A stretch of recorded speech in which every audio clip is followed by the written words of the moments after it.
as a single parent and a single mom, watching your, watching boys grow up is a kind of a scary ordeal, and it's a big deal, and I am always looking for ways to have Remi interact with other males. He's been raised by a lot of women, so this was just for me like this great opportunity. And for the mom side, for the women's perspective, this adventure was not only about Remi going away with the Men's Leadership Alliance, with the men for the rite of passage, but also for me, it was just like a really beautiful and powerful experience to sit in a circle of women.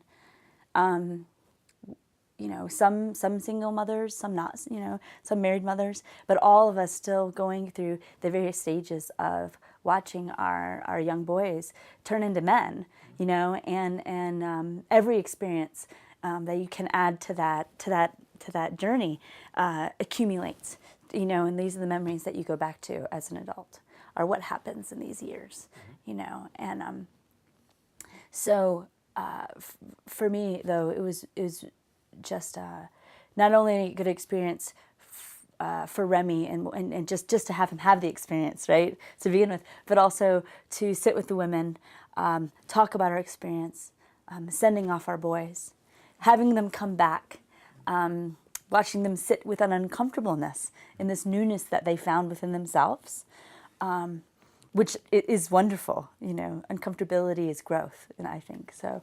And then just having the community there and hearing the stories kind of where these young men were and what they reflected out was just really beautiful, really beautiful. Wow. I think that the community is what's lacking in our culture, in our society today. And anytime we can get men together, women together, boys together, and sit in circles and listen to each other, it radically changes all of us every time. So what kind of changes did you see in Remi when he came back? So raising Remi by myself, he actually has a lot of tasks. He has to, we are a family unit, and I have to ask a lot of him. And coming into puberty and coming into this, male role of, he's going to have more expectations as he gets older in the next few years. And the world's going to ask more of him. What I've noticed is that instead of the 1, 2, 3 times asking him to do something, right, it's one time. And he's going above and beyond what I've asked him to do. And I don't know if that is like an unconscious, he's just kind of realizing that, we all have to kind of do more as we get older, or we do more as we grow up. But I've definitely noticed, like unloading the car.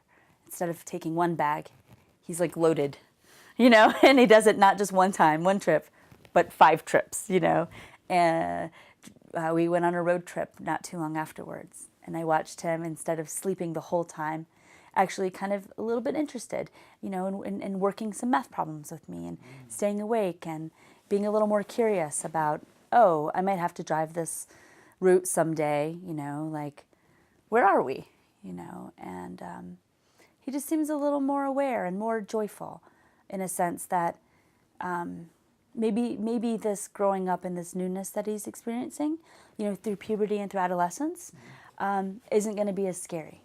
Wow, that's and that's really a beautiful thing to have, as a mom, going, okay. And I also feel that the Men's Leadership Alliance it's provided a container, for him to go back to and to pull from and to drink from. And that's really important. And yeah, I mean, Remi's the youngest, like I said, he was the youngest boy. He's almost 13. I think he's excited to see the challenges ahead of him now, like he's ready for challenges, and he wants to be challenged. Yeah. So this has set up, this little spirit to, face the challenges. And being a son, or being a boy of a mom, and we live in a co-op, a cooperative, with lots of people, it's challenging. And so I think that this experience will give him a better experience for him to sit in a community as he gets older. Great. Well, it's obvious how much you love your son. What's the biggest blessing you want to give him going forward from now? For Remi, the biggest blessing,